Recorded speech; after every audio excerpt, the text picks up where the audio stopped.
Mi nombre es Cristian Mendoza, soy profesor de Moral Social y de Doctrina Social de la Iglesia en la Pontificia Universidad de la Santa Cruz. En esta clase nosotros vamos a profundizar en un tema muy importante que nos ayudará a entender por qué la Iglesia se preocupa tanto de la pobreza. Y para eso yo quisiera comenzar con un marco teórico que es la fundamentación histórica de la doctrina social de la Iglesia. Antes que nada, me gustaría partir con la idea muy clara de que hablar de pobreza es hablar de un tema muy difícil porque es tratar un tema humano en el que no estamos totalmente preparados para hacerlo. Es decir, ninguno de nosotros es totalmente pobre para hablar de la pobreza. Sin embargo, el cardenal Cantalamessa nos anima porque él escribió un libro sobre la pobreza en el que él dice: yo tardé muchos años para publicar porque me daba cuenta de que necesitaba rezar más sobre la pobreza. Por lo tanto, la primera premisa para esta clase es darnos cuenta de que el tema de la pobreza no es un tema teórico, ha de ser un tema personal. Sin embargo, Cantalamessa afirmaba: hay 4 modos de entender la pobreza. Una pobreza material negativa. La pobreza material negativa es la miseria, y la Iglesia quiere que luchemos contra la miseria porque Jesucristo no nos quiere miserables. De hecho, cuando uno abre el libro del Génesis se da cuenta de que el Señor le entregó a Adán y Eva toda la creación. Es decir, Adán era el hombre más rico del mundo, tenía toda la creación para cuidarla en el nombre de Dios. Por eso la pobreza material negativa es la miseria, es estar desposeído de lo necesario, y el cristianismo siempre pide que luchemos contra la miseria. Nunca será la miseria un ideal cristiano. Cantalamessa dice que además de la pobreza material negativa, tenemos otros tipos de pobreza. Uno de estos es la pobreza material positiva. Y esto es la virtud de la pobreza. Es decir, de quien tiene medios materiales, tiene cosas, tiene instrumentos, pero no vive para los instrumentos. Esto parece sencillo, pero es cada vez más difícil. ¿Por qué? Porque nosotros todos tenemos cada vez más cosas y usamos cada vez más cosas para nuestro trabajo.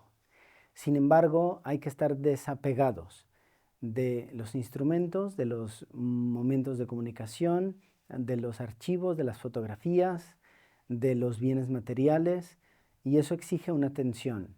Esa atención es positiva porque es dejar de lado las cosas materiales para buscar al Creador.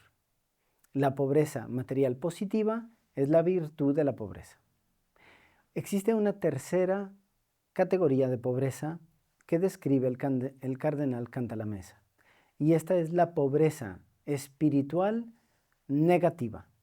La pobreza espiritual negativa es la pobreza de los ricos, que no tienen nada más que sus riquezas. Y cuando hay una persona que tiene mucho bienestar, pero no tiene riqueza espiritual, porque no tiene a Dios, porque no tiene relaciones, porque no tiene amigos, porque está sola, pues entonces eso se traduce en un estilo de vida muy pobre, muy negativo. Por eso, fíjense cómo es importante que para este cardenal, que es un gran pensador cristiano, la pobreza no puede nunca limitarse a lo material, sino que existe realmente una pobreza espiritual negativa, que es la propia de quien no conoce a Dios. Existe un cuarto tipo de pobreza, que es la pobreza espiritual positiva. Y la pobreza espiritual positiva es la propia de los santos, la de aquellos que saben que no tienen nada sino solo a Dios. Por eso, aquellos que son pobres de espíritu heredarán el reino de los cielos. Y esta herencia del reino de los cielos es algo que es muy importante para los cristianos. Por eso nos damos cuenta de inmediato que la pobreza ya es como un mapa. Hay una pobreza material negativa, que es la miseria, que hay que luchar contra ella. Hay una pobreza material positiva, que es una virtud y que hay que alcanzar. Hay una pobreza espiritual negativa, que es la de solo preocuparse por los bienes materiales y no tener a Dios. Y hay una pobreza espiritual positiva, que es la de aquellos que pueden heredar el reino de los cielos. Con esta idea en la cabeza podemos comenzar pensando por qué el Papa León XIV quiso comenzar su pontificado con una encíclica que tiene que ver con la pobreza. Y yo pienso que lo primero que hay que tener en cuenta es que desde 1775 hasta 1978, es decir, 200 años, desde los papas del siglo XVIII hasta Juan Pablo II, todos los pontífices habían comenzado su pontificado con una encíclica social que tenía que ver con un contexto histórico. Juan Pablo II rompe esta tradición porque el Papa polaco lo que hace es comenzar su pontificado con la Redemptor Hominis, una carta que habla sobre la redención del hombre.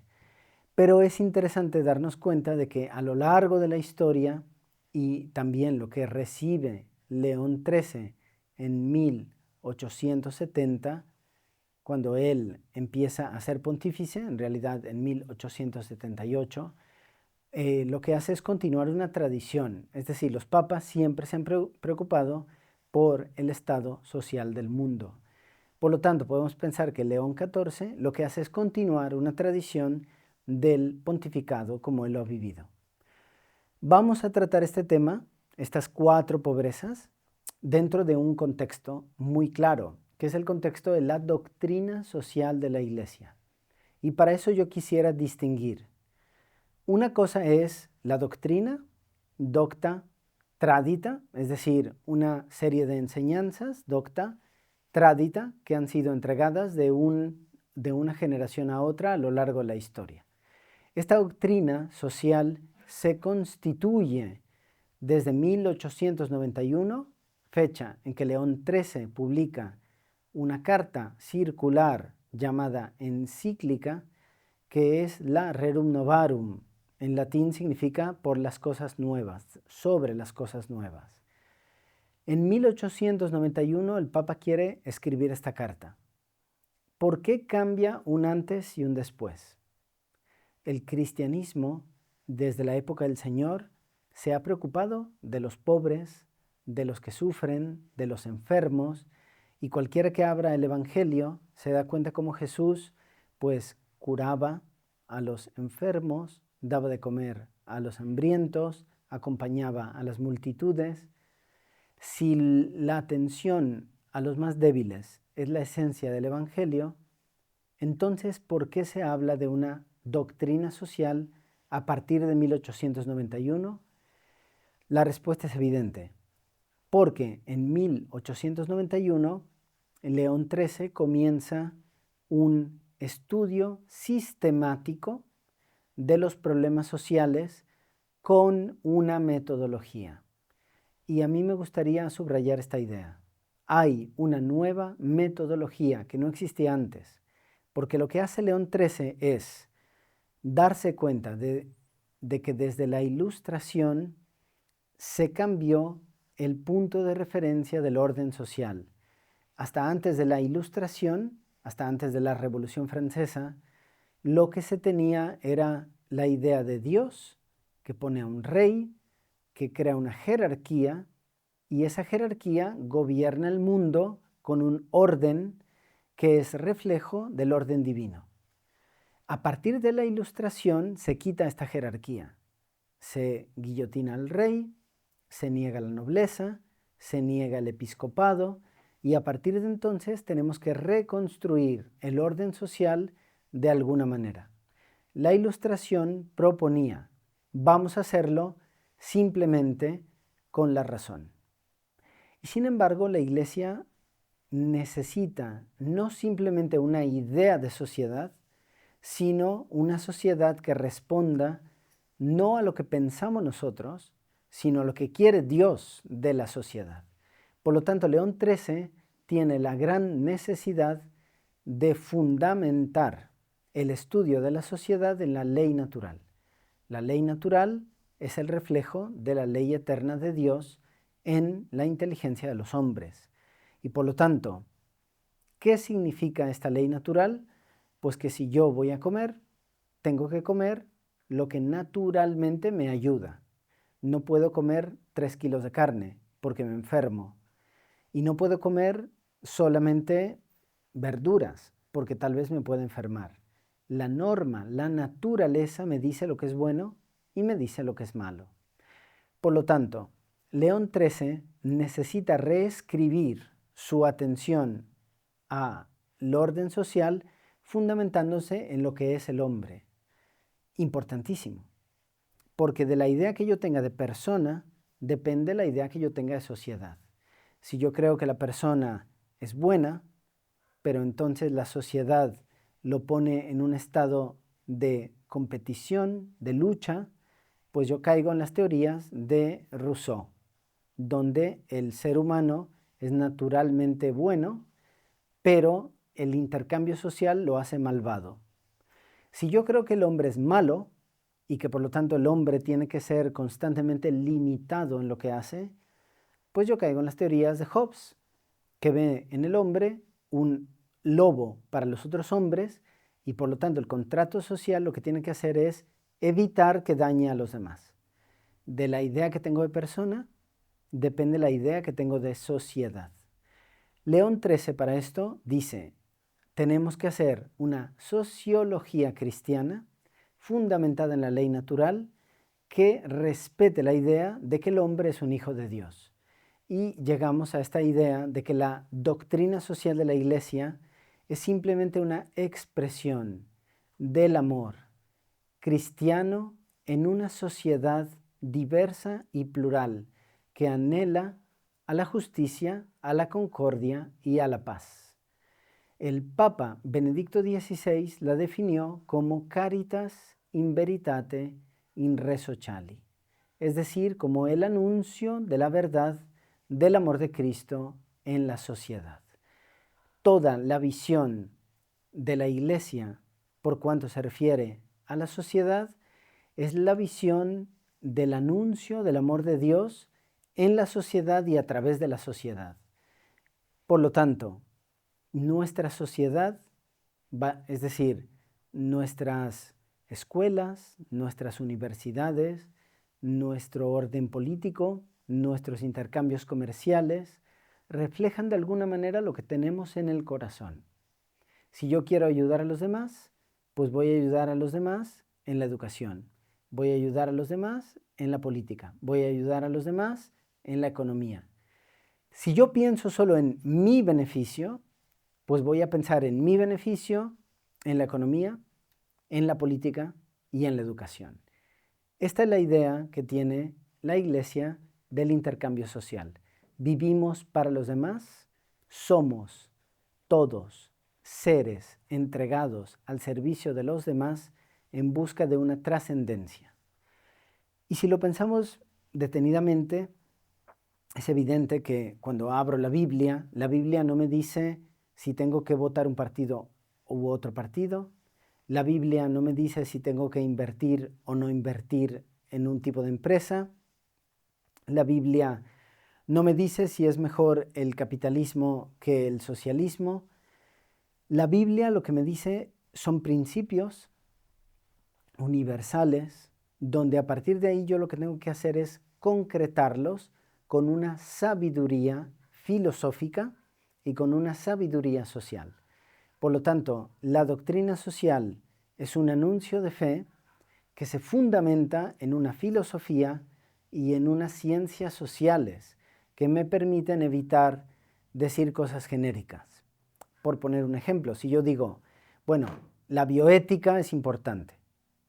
Claro, la bioética es la reflexión ética de la Iglesia sobre la vida.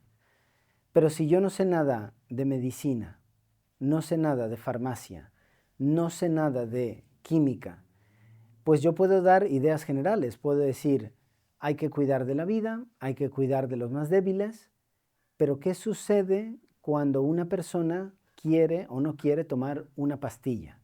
Pues tengo que entender cómo funciona esa pastilla en la vida de una persona.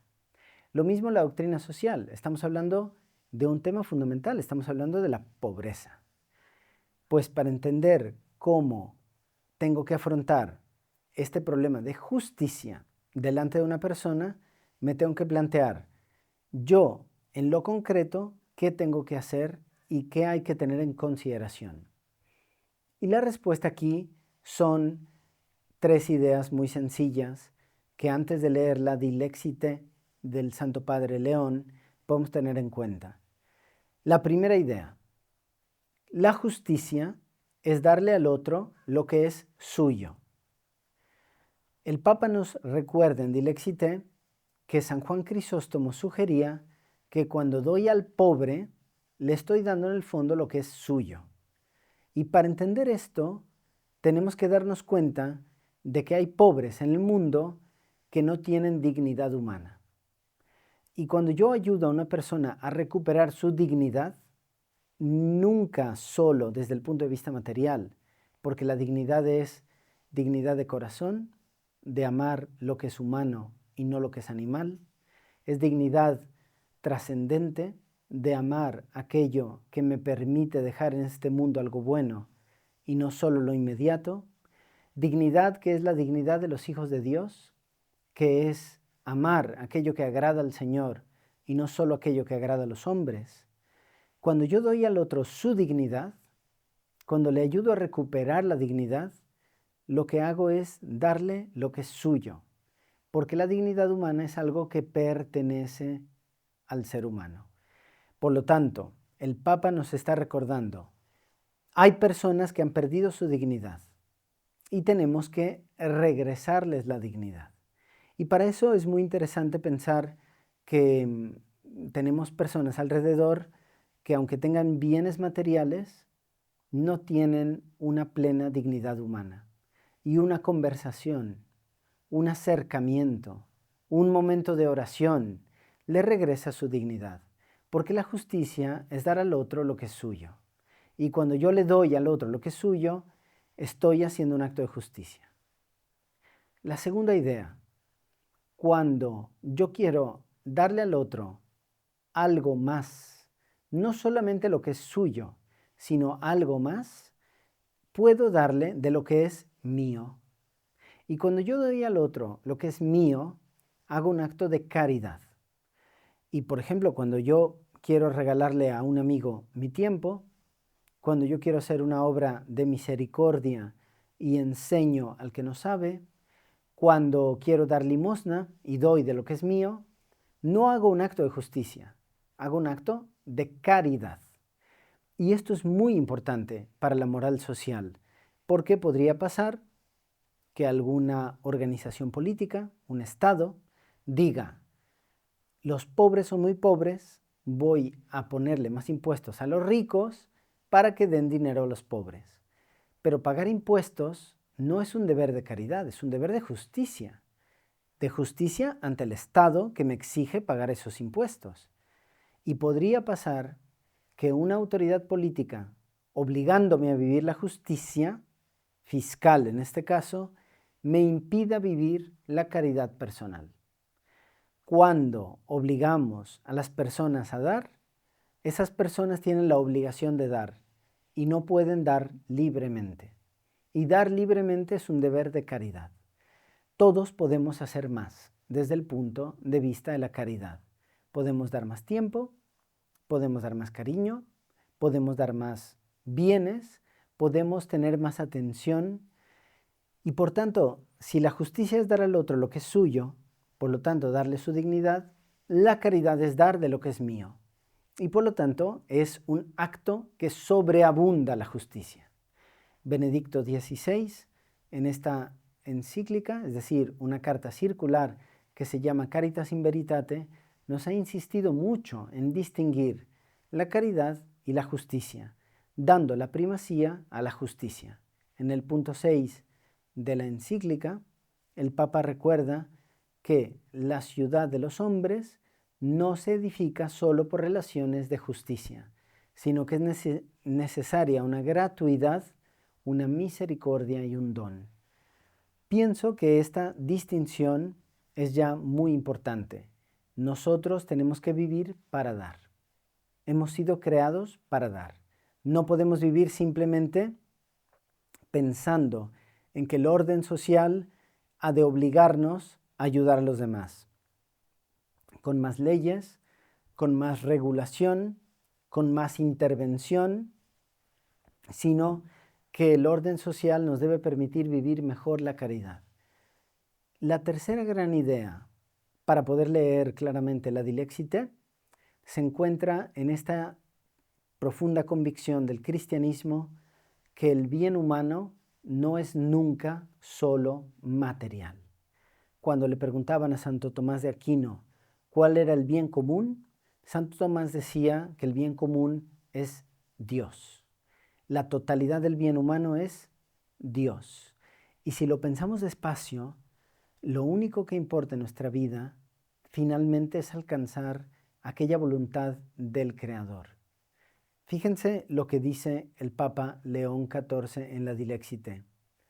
Se comprenden en esta perspectiva las numerosas páginas del Antiguo Testamento, en las que Dios es presentado como amigo y liberador de los pobres, aquel que escucha el grito del pobre e interviene para liberarlo, y cita el Salmo 34, Dios, refugio del pobre, por medio de los profetas, recordemos en particular a Amós y a Isaías, denuncia las iniquidades en perjuicio de los más débiles y dirige a Israel la exhortación a renovar también el culto desde dentro, porque no se puede rezar ni ofrecer sacrificios mientras se oprime a los más débiles y a los más pobres. Desde el comienzo, la Escritura manifiesta con mucha intensidad el amor de Dios a través de la protección de los débiles y de los que menos tienen, hasta el punto de poder hablar de una auténtica debilidad de Dios para con ellos. El corazón de Dios tiene un sitio preferencial para los pobres. Todo el camino de nuestra redención está signado por los pobres. Papa León XIV, Dilexité 17.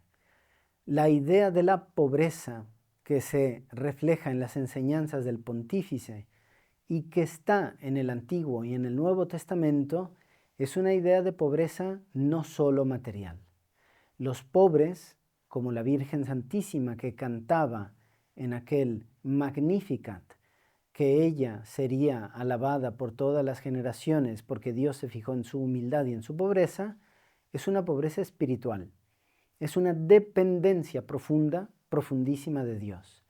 No significa una pobreza material, porque si significase una pobreza material, para ser amados por Dios, tendríamos que vivir en aquella pobreza material negativa de que hablaba el cardenal Cantalamessa, la miseria. Dios no quiere nuestra miseria. Dios quiere nuestra humildad. Y si se dan cuenta, el primado fundamental del cristianismo, la virtud cristiana por excelencia, no es nunca la pobreza, sino la caridad. Jesucristo nunca dijo, tienen que ser pobres como yo he sido pobre, sino ha dicho, tienen que ser perfectos, como nuestro Padre Celestial es perfecto, y no hay nadie más perfecto que aquel que da la vida por sus amigos. Es decir, la vida de Cristo fue entregar completamente, por amor, su vida por los demás. Y si lo pensamos despacio, el Nuevo Testamento nos enseña que el Señor, sin duda, pidió al joven rico que dejara todo y lo siguiera. Aquel joven rico no fue capaz. ¿Se acuerdan cómo San José María Escrivá decía que se fue triste? Porque ante una petición de amor de Dios no fue capaz de responder. Y el joven rico no siguió al Señor, no conocemos su nombre. Y sin embargo, Jesucristo no pidió a José de Arimatea que dejara todo para seguirlo. Y la Biblia dice que José de Arimatea era un hombre rico. Yo pienso que todos los bienes de José de Arimatea estaban orientados a la cruz. José de Arimatea, por su posición social, pudo hablar con Pilato para recuperar el cuerpo de Cristo. Y José de Arimatea, por su posición social, compró un sepulcro nuevo donde nadie antes había sido enterrado. Jesucristo le pide al joven rico que lo deje todo, pero nunca le pide a José de Arimatea que deje todo, porque la vocación cristiana no es tener o no tener. La vocación cristiana es seguir o no seguir a Jesucristo, responder o no responder a un amor que nos interpela. Y esto es fundamental para entender las enseñanzas del Santo Padre León. Vemos cómo, de alguna manera, esa palabra divina nos hace observar que Jesús hace muchos bienes por aquellos que sufren. Cura a los enfermos, condena a los oprimidos, consuela, a los oprimidos, libera a los endemoniados y se encuentra con los perdidos de la casa de Israel. Pero al mismo tiempo el Señor elige a sus discípulos entre personas de todas las clases sociales distintas. Mateo era un publicano, una persona que colaboraba con Roma para pedir los impuestos del pueblo, y por eso los publicanos eran considerados pecadores, porque contribuían al dominio romano. Pero también elige fariseos, no sabemos si eligió celotas, aunque sabemos que llama a Pedro y Juan hijos del trueno, tal vez ellos eran estos miembros más celosos contra la dominación romana.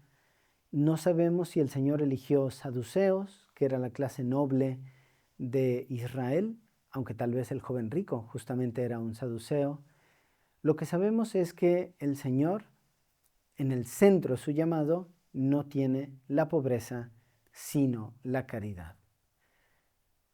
Por eso, cuando nosotros consideramos cuál es el gran mensaje cristiano por cuanto se refiere a los pobres, sabemos que muchos santos han visto en los pobres un lugar teológico. Atención, esto es muy fuerte como expresión porque la Biblia es un lugar teológico. Es decir, en la Biblia yo encuentro a Dios. La misa es un lugar teológico, la liturgia es un lugar teológico, porque allí yo encuentro la acción divina. Afirmar que el pobre es un lugar teológico es de alguna manera acercarse a una serie de ideas propias de Gustavo Gutiérrez, que era un sacerdote principal exponente de la teología de la liberación, que junto con Hugo Asman, con John Sobrino, con Leonardo Boff, crearon toda una teoría donde el signo de la iglesia era la acción, no la contemplación. Lo importante no era hablar con Dios, lo importante era transformar el mundo. Y el fondo de estas teorías de la liberación era simplemente cambiar la base de la filosofía sobre la cual se apoya el cristianismo, que es una filosofía propia de Santo Tomás y de Aristóteles, para poner la filosofía de Marx. Esto tiene muchas consecuencias muy complicadas, pero fundamentalmente nos debe llevar a pensar que cuando San José María Escrivá dice que él en el pobre ve a Jesucristo, en el niño ve a Jesucristo, en el enfermo ve a Jesucristo, no está nunca pensando en dejar de contemplar a Dios para cuidar del niño, del enfermo y del pobre. Lo que está diciendo es que allí él encuentra el sufrimiento, la compasión y por lo tanto una posibilidad más para actuar. El cristiano ha de compadecerse ante el dolor, porque si yo no veo nada malo en el dolor, significa que soy incapaz de percibir que está Dios sufriendo allí. El Señor nos dice, siempre ha existido la pobreza, siempre ha existido el dolor. ¿Por qué? Porque nos dice, quien no ama a su hermano, a quien ve, no puede amar a Dios, a quien no ve. El camino que tiene Dios para mover nuestro corazón son los demás. Y esto no pasa siempre. Cualquiera que se suba a un autobús se da cuenta de que entre más gente haya en el autobús y más cerca estoy de las personas del autobús, menos las quiero. ¿Por qué? Porque no se trata de una cercanía física. No se trata tampoco de un acercarnos sin motivo. Se trata de una cercanía con sentido. Yo quiero estar con los demás para algo.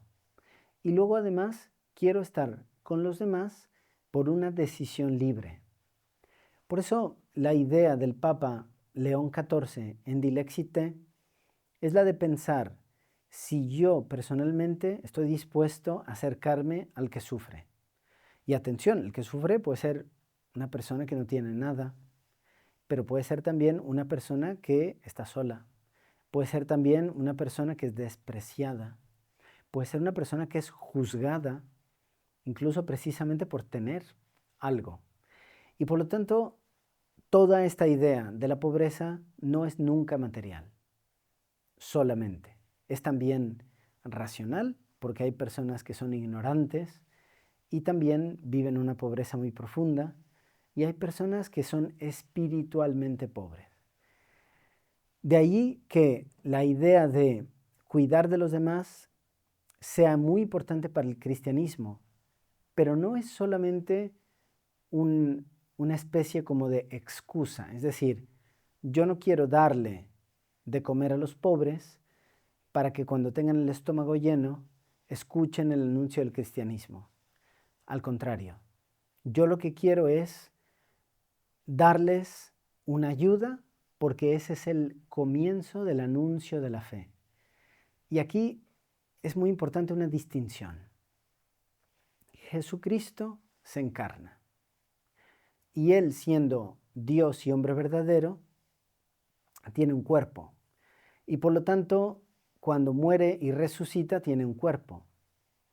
Si Jesucristo hubiera resucitado sin el cuerpo, nosotros, para parecernos a Él, tendríamos que desear deshacernos de nuestro cuerpo. Y nada de lo terreno importaría.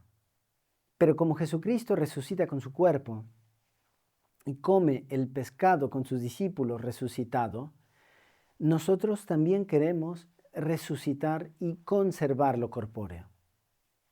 Es por este motivo que ayudar a los demás en lo material es el inicio de la fe.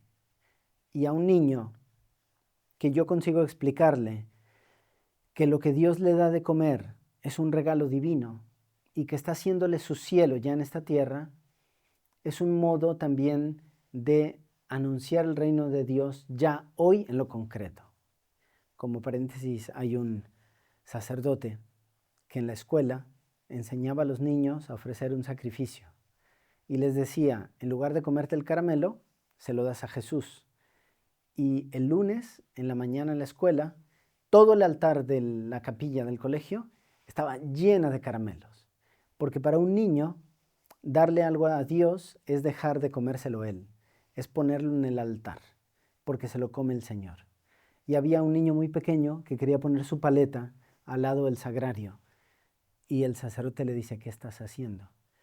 Y dice, es que yo quiero que cuando Jesús abra la puerta, el primer caramelo que se encuentre es el mío.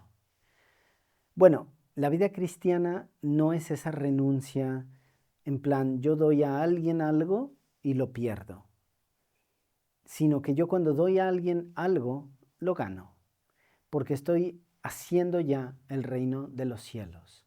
Y nunca se pierde, siempre se gana, pero en otra dimensión. Y por eso tenemos a veces tanto miedo al servicio, tanto miedo a dar al otro. Tenemos un poco miedo del otro, porque el otro es alguien que tal vez me pida demasiado. Es alguien que tal vez me exija que dé mucho más de lo que puedo ganar. Y el cristianismo nos libera de esto. El cristianismo nos dice, da, porque el sacrificio siempre paga. Bueno, de alguna manera, esta enseñanza del Papa nos recuerda esto.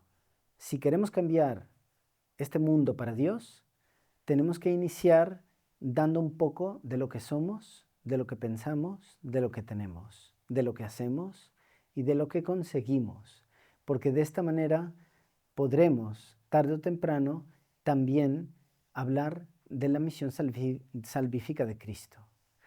Finalmente, aunque los papas dan muchas ideas, no dan soluciones. ¿Y por qué no dan soluciones? No dan soluciones porque la enseñanza social de la Iglesia es como un padre de familia que nota, se da cuenta, aquí hay un problema, y entonces diciendo aquí hay un problema, pues no lo resuelve. Es como yo tengo un hijo que está enfermo, tiene un mal de estómago y lo llevo al hospital, pero no le doy yo medicina y tanto menos intento operarlo. Es decir, la Iglesia dice, 1891, hay muchos obreros que trabajan largas horas, incluso mujeres y niños que no tienen fuerza para hacerlo. Alguien tiene que ayudarlos. La Iglesia dice, 1891, hay muchas personas que están sometidas a la ideología marxista y se les pide que dejen de lado la propiedad privada y que no eduquen a sus hijos, sino que los entreguen al Estado. 1891, la Iglesia dice, los propietarios de los medios de producción no se preocupan de pagar un salario digno. Y esos problemas evolucionan. Y cada vez que la Iglesia levanta la mano es como una llamada de atención, tenemos un problema, hay que hacer algo. ¿Por qué lo hace la Iglesia? Porque son problemas que nadie quiere o nadie puede resolver. Porque los propietarios de los medios de producción no quieren resolverlo. Los exponentes del marxismo necesitan de los pobres para tener autoridad. El Estado, mientras consiga los impuestos, no puede cambiar esa situación. Y por lo tanto la Iglesia habla. Conforme pasa el tiempo, estos problemas cambian. Para Pío XI, los problemas eran sobre todo de los mercados, porque él escribe durante la Gran Depresión Económica Americana, en 1929. Para Pío XII, los problemas son los regímenes totalitarios, porque escribe contra una situación terrible del Partido Nacional Socialismo en Alemania, contra el fascismo en Italia, etc. Para Juan Pablo II, los problemas es la Guerra Fría y el comunismo. Para Juan XXIII, antes de Juan Pablo II, los problemas son también la gran crisis de los misiles en Cuba que casi lleva al mundo a una guerra nuclear. Para Benedicto XVI, los problemas son la dictadura del relativismo. Y para Papa Francisco es una nueva autoridad tecnoeconómica que domina sobre los estados y sobre los pueblos. Y por eso nos damos cuenta de que lo que hace la doctrina social es de alguna manera implicar la autoridad del magisterio. Es decir, cuando un papa levanta la mano y dice, por favor, piensa en esto, la autoridad del magisterio es, por favor, piensa, haz algo, pero no concreta, no dice qué hacer. Algunas veces pueden sugerir. Papa Francisco en la Laudato Si decía, un buen camino es utilizar energías renovables y dejar de lado el uso del gas y del petróleo. Esto no significa que si yo pongo petróleo o gasolina o benzina en mi coche, pues estoy fuera de la Iglesia. Significa simplemente una sugerencia que puede ser utilizada o no en un momento determinado. Lo importante, lo que es la autoridad del magisterio, es decir, tengo que hacer algo. Lo que no es posible es no hacer nada. La doctrina social nace como este deseo de encontrar en aquellos que sufren una llamada de atención para encontrar la voluntad de Dios. Y por eso es legítimo pensar que existe un lugar teológico en los que sufren, en los pobres. Esta doctrina social nace 100 años después de que comienza la Ilustración. Y sabemos que la Ilustración es este movimiento intelectual que en 1790-91 en Francia tiene una gran revolución donde se niega, en primer lugar, el Estado, es decir, se guillotina al rey, se quita la nobleza, se rechaza la nobleza eclesiástica, es decir, los obispos. En segundo lugar, se niega la importancia de la familia y por lo tanto se crean leyes permitiendo el divorcio, cuando en cambio todo el matrimonio y la vida matrimonial se entendía como una realidad sobrenatural creada. Y en tercer lugar, se dice que todo el orden sociopolítico queda en manos simplemente de un pensamiento ilustrado, donde el hombre puede configurar la sociedad de acuerdo con la Dios de la razón.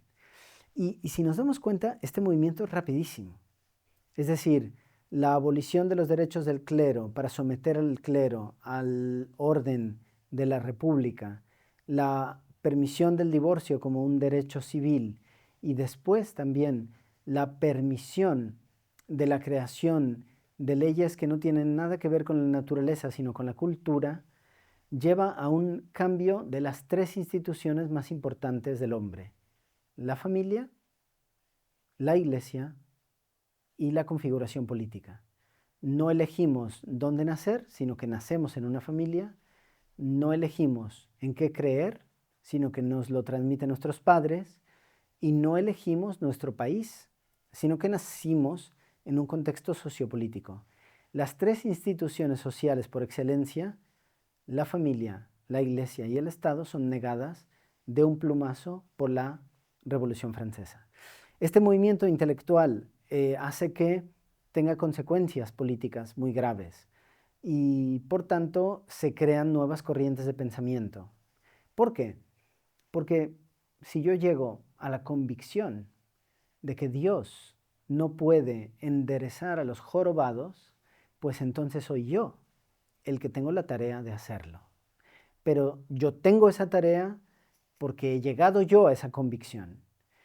Este es el gran drama de todos los totalitarismos ateos, que se convencen de que Dios no existe y por lo tanto la única solución es hacerlo todo ellos. Y como nos damos cuenta, no han podido hacer mucho. 100 años después de la Ilustración, nace la doctrina social como una respuesta a estos frutos de este cambio social tan profundo. En primer lugar, un racionalismo donde autores como el conde de Saint-Simon estaban convencidos: si yo puedo ver cómo crece una planta de patatas, calculando la cantidad de sol y de agua que recibe, yo sé cómo puede cambiar una persona. Basta colocarla en un campo o en otro de la sociedad.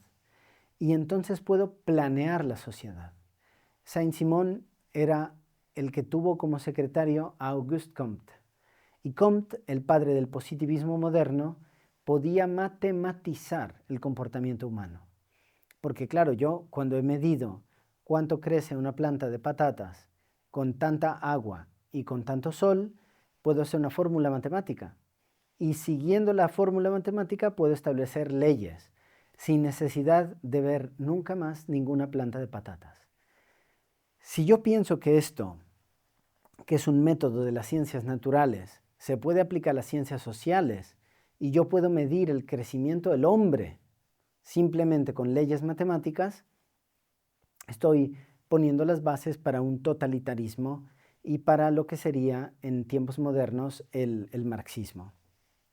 Por lo tanto, el racionalismo social es la herejía contra la que lucha la doctrina social, pero también una especie de cientificismo donde lo único que importa es lo que demuestra la ciencia. Mucha gente piensa así. Es decir, ¿por qué no puedo utilizar métodos anticonceptivos?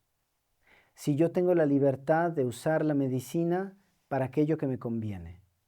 Hasta que ahora han creado una nueva app donde demuestran que esos medicamentos anticonceptivos crean muchas consecuencias secundarias en el cuerpo de una mujer y por lo tanto es mucho mejor utilizar los métodos naturales. Y con el app te miden los ritmos y los tiempos y te demuestran que si tú no tomas anticonceptivos, biológicamente eres mucho más sano. Esto es el cientificismo. Pensar que lo que diga la ciencia es verdad, mientras lo que diga la religión y la filosofía son invenciones oscurantistas. Finalmente, nos damos cuenta de que esta nueva configuración social tenía consecuencias. Las consecuencias era la situación obrera, que había mucha gente que era pobre en los campos, pero era miserable en la ciudad, y que era una situación que nadie podía o quería cambiar.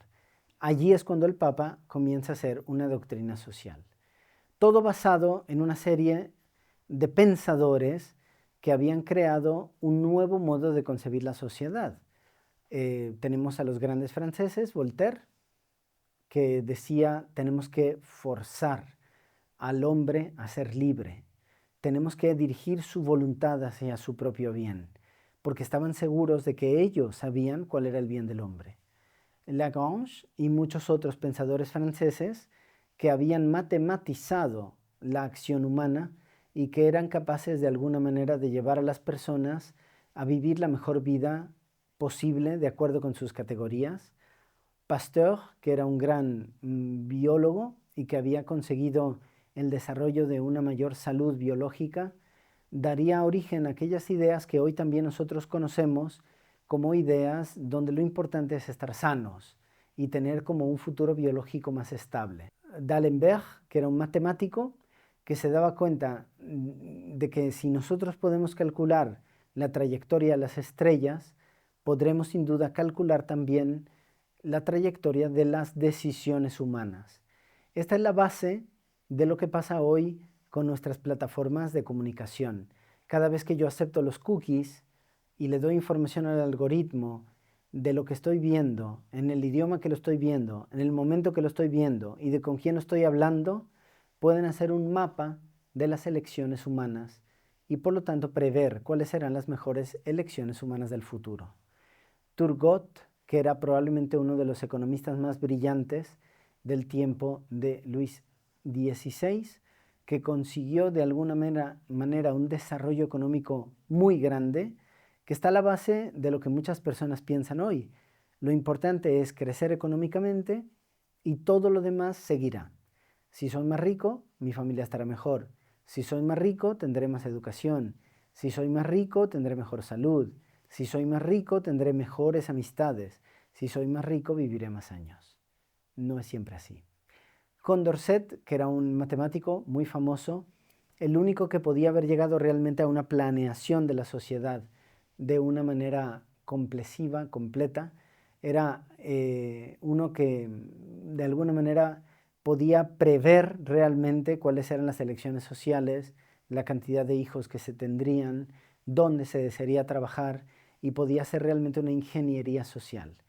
Y finalmente, Saint-Simon, que él pensaba que Francia podía perder 50 miembros de la aristocracia, podría perder 50 obispos, podría perder 50, digamos, miembros de la corte y no pasaría nada.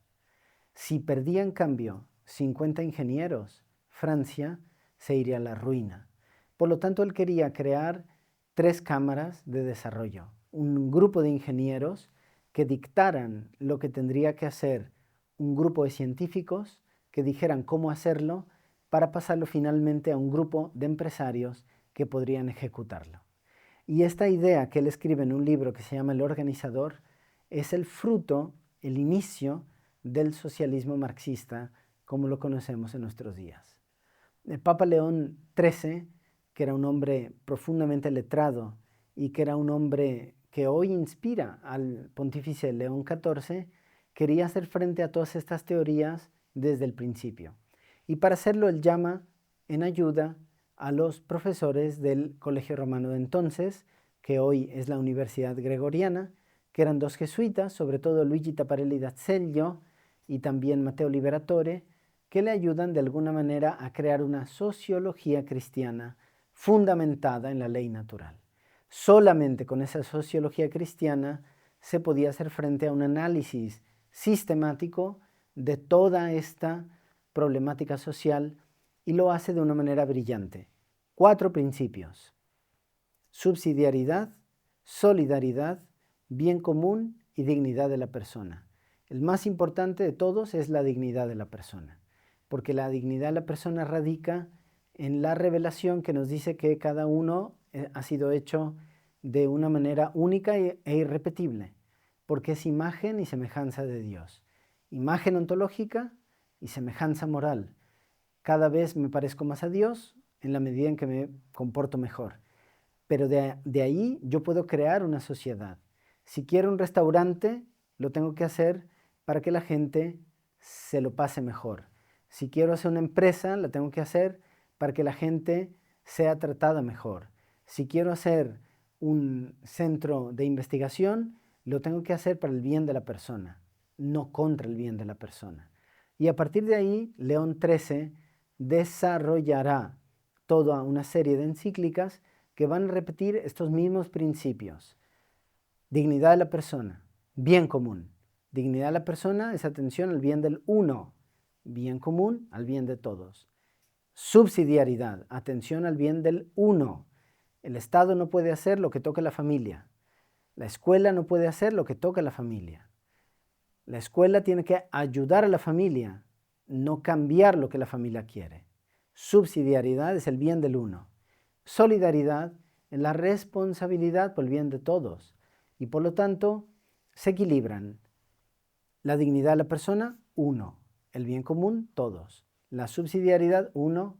La solidaridad, todos. Y este equilibrio de los 4 principios se repite una y otra vez en todas las encíclicas.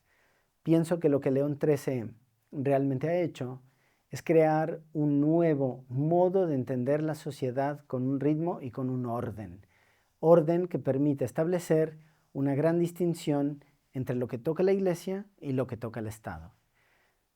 Si queremos concluir, el Papa León XIV retoma esta rica tradición de enseñanza de la Iglesia. Vuelve sus ojos a León XIII y se da cuenta de que esa sociología cristiana, que no es realmente una ciencia, sino que es un modo de ver la sociedad desde el punto de vista de Dios, como diría León XIII, sub specie eternitatis, es decir, desde el punto de vista de la eternidad, y que por esto le permite juzgar mejor. El desarrollo de los pueblos es algo necesario. Vivimos en un mundo donde hay mucha injusticia, y para superarla necesito actuar yo y necesito contribuir con mi sociedad. Necesito respetar al pobre y dejarle salir de su propia pobreza y necesito ayudarlo para que pueda salir de su propia pobreza. Y esto me pone en un camino donde yo puedo ejercitar la prudencia para ver cómo resolver estos problemas. Los pobres no son mejores personas porque sean pobres materiales. Son mejores personas si son pobres espirituales desde un punto de vista de una pobreza espiritual positiva, si dependen totalmente de Dios. Los pobres no son mejores personas porque no tengan nada, sino porque necesitan más a Dios. Y en ese sentido todos estamos llamados a ser personas que dependan de Dios y a usar nuestros bienes como lo hizo San José de Arimatea, orientándolos hacia la cruz, haciendo que sean un servicio constante a los demás. Si son pocos, muy bien. Si son muchos, también. Lo importante es hacer un examen de conciencia y decir, Dios quiere que busquemos cambiar. Y el Papa León XIV, en este momento de la historia, nos está pidiendo un profundo pensamiento sobre, 1, nuestra dependencia total de Dios, 2, nuestra generosidad con los hermanos, porque si no amas a tu hermano al que ves, no puedes amar a Dios al que no ves.